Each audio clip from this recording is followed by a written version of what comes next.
Welcome to the Light the A Sports Podcast, home of the top interviews of Aggie Sports Nation. Former Utah State basketball head coach Rod Tueller. Utah State gymnastics coach Kristen White. Well, welcome to the program, John Eccles. Ashley Cardozo. Welcome to the program, former Utah State running back Emmett White. How you doing? And now, here are your hosts, Jason Walker and Eric Franson.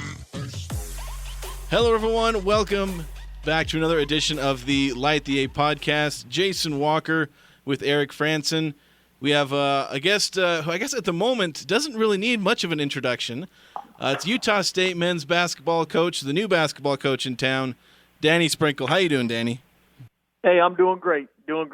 It's fantastic being down here in Logan, and man, anytime you can walk into the Estes Center as work, that's a heck of a deal. Coach, we know you're busy, not just arriving on campus, trying to figure out a coaching staff, but more importantly, a roster. And I just want to start there. Just your experience. I know you do have experience recruiting in the portal. You got some guys to Montana State that way. What's that process been like for you trying to build a roster with guys who've graduated and a few other guys who've put their own names in the portal to potentially leave Utah State? They haven't found a new landing spot. We're hoping they stick around. But what's the process been like for you so far in trying to assemble your roster? Yeah, it's been very, very challenging. To be honest, like all the players that are in the portal, they will not be coming back. That was even done pretty much before it was done before I got here, way before I got here. And so it's unfortunate, but we wish those guys the best. And obviously they were, tremendous Aggies, and and I know they'll always love Utah State, but they're obviously they wanted to move into a different direction, and so we wish them the best. And so now we pretty much have to we got to fill pretty much an entire roster, which I don't know if any other school in the country's had to do that. We're going to have probably 8 scholarships that we need to fill. And it is mid-April, which is scary, but we got to find a way to get it done. How much do you? So there's a couple different ways. Obviously, you can fill those roster spots. Some with transfers, which can maybe be an immediate impact, but maybe they're only around for 1 or 2 years. Or you can get some prep recruits, and obviously they may not be as ready, but you get them for 4 years, at least ideally. Mm-hmm. Like, how do you try and balance bringing in high school kids versus transfer kids to try and build a roster that will hopefully be viable year one here at Utah State? Yeah, that's the hard thing. Right now with such a late, date getting started and getting into the portal, where a lot of kids, they've been on visits the past month, and they're committing to schools, and there was a dead period this week, so I got the job, and it's a dead period. Today's the first day it's opened up, and so we'll have some kids on campus this weekend. But one thing you mentioned was there's a couple different ways you can go about it, and I would love to get some young kids that have 4 years that you can develop. But this day and age, it's not what it used to be. I don't know what the percentage of kids staying at the same school for 4 years is now, but I would bet you it's under 25%. And, which is sad because, when you have fan bases like here and a lot of places, like you take pride in watching a kid grow from his freshman year to his senior year, and getting to really know him and, whether it's in the community and, when you have 4 years to spend with somebody, there's more opportunities to meet them and get to know them, the kids. Where now some kids are here for a year where it's scary, where, the NIL, and that's kind of mentioned in the press conference. This is a totally different job, right now than when Coach Odom got it 2 years ago and when Coach Smith got it, 5 years ago. It's a completely different job. The money that kids are making now, and they're making decisions based off NIL. A lot of times not even so much what the best fit is or the best opportunity socially, academically, and all that. They're just going where the money is. And so, you have to be careful, and we have to, continue to recruit the right student athletes for this community and this program to keep this tradition going. You obviously, as we said, you've had experience recruiting out of the transfer portal. You got some to Montana State, and I've always been curious about how this process works. When one coach leaves one school and goes to another, you were involved in recruiting to Montana State. How many of those relationships continue with you now, but you're recruiting to a different destination to some people you were already speaking with? Yeah, there's kids that we were recruiting to Montana State that that we had great relationships, and we're gonna continue to recruit them here because they're talented enough to play in this league. That's not the case for every kid we were recruiting. there were some players that were, would have been just great at the Big Sky level, but they're not ready for the Mountain West level. And so, you have to be careful there. But, obviously recruiting is all relationships. And like I said, now, I mean, sometimes it's not even relationships now. It's, what can you give the kid right now? And that's where, I mean, it's getting pretty crazy across the landscape of college basketball. Kind of on that note, I just want to ask, like, how do you feel like this experience is going to be like for you jumping from the Big Sky to the Mountain West, where competition is going to be a little tougher night in and night out? Obviously, the players you're coaching might be better, but obviously the players you're coaching against are going to be better as well on a night in, night out basis. Yeah, I mean, obviously, it will be a jump, but I will say, the Big Sky's got great coaches too, and it's got great players. And, from that standpoint, I mean, it was pretty much a level playing field in the Big Sky too.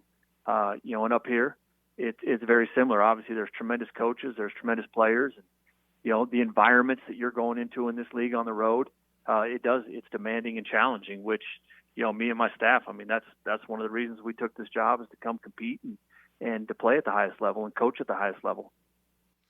Coach, wanted to shift gears just to talk about your philosophy about putting together your non-conference schedule. I know that's something else you've also got on your plate to try to figure out. But what, generally speaking, do you have a philosophy in general about the type of teams or where you like to go to play to get your teams ready for conference? Yeah, I think, my philosophy has always been to kind of schedule to play against different styles, because you're going to run into every different style in this league.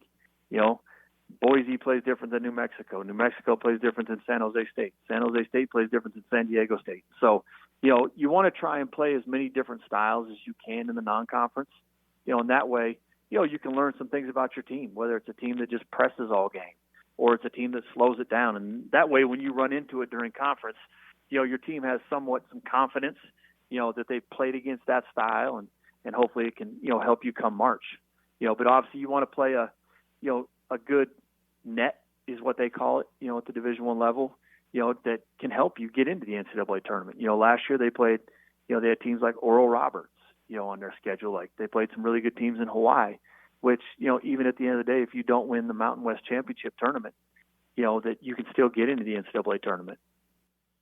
So you talked a little bit about, trying to build a roster and all that and coaching staff for year one. Like, what do you feel like the expectations should kind of be for this first year? We've had some teams, Craig Smith came in, made a big splash, went to the tournament. Ryan Odom, not as big a splash, but he still went to the NIT in his first year. Like, what do you feel like people should expect, or can you even have expectations at this point, given, you're still building a team? Well, to be honest, I don't even know what the expectations are right now. I know what the fan base's expectations are, and we're going to try to meet those. But I mean, the one thing too that, even Coach Duria, those other coaches, they walked in with Sam Merrill, Stephen Ashworth, Justin Bean, players, Brock Miller, I don't have any of that, and that's not a knock. It is what it is. That's why I'm saying it's a completely different job right now than it was 2 years ago and 5 years ago, from an incoming player standpoint. But, there's no excuses, and we got to go get those guys. But, we're starting from scratch. We had a couple, talented players that redshirted last year, but they're going to be, sophomore and freshman, so they need to get some experience. And other than that, I think it's the top 8 players are, they won't be in the program next year. How much do you look into the junior college, and what kind of experience do you have recruiting players out of JC programs? Yeah, I've always recruited junior colleges from my time at Cal State Northridge, Cal State Fullerton, and even Montana State. We had some really good junior college players. And so, it's junior college has changed in the last, even 10 years. There's still some tremendous players. Obviously, the one player that they had signed here, Khalifa at South Plains, 6'11", really athletic. But it's different now because the prep schools have become, so big around the country too, that a lot of those players used to go to the junior colleges. And so, you just kind of have to scour around, and we're going to recruit everywhere. We're going to recruit junior college, because Utah State's had some tremendous junior college players here, from the Stu Morrill era on up. And so, that's kind of a niche that we got to do. We got to get the best players from the state of Utah, which, they're good enough to win championships, and we got to keep those kids at home. And I think that's one thing that, really enticed me about this job is I think that's one way in today's landscape to keep some camaraderie, because those Utah kids, they have a lot of pride in being from Utah and keeping those kids for 4 years, and that can kind of be the heartbeat of the program. So, Coach, we're running low on time that we're stealing from you, but I do have one more question, and I want to ask this because I was told to ask you this question by a Montana sports writer. He told me of back when you were a player, I guess this has been back in the 90s, supposedly a radio station in Montana they redid an old 1960s song, Johnny Angel, and substituted your name in for Johnny Angel. Yeah, yep, they did. That, I mean, obviously that's something like I know my mom's and my sisters probably loved it. I think I heard it once, and that was about it. But that was a special time, and that's what makes Montana State special. Yeah, I heard it was really popular with the ladies. Hey, I don't know. All right. Well, thank you so much for letting us take some of your time. Wish you the best of luck, and hopefully we'll have a chance to talk to you soon. You bet. Appreciate you guys. Thank you. Okay, thanks, Coach. This has been the Light the A podcast with Jason Walker and Eric Franzen. Be sure to like the episode and share your favorite part of it.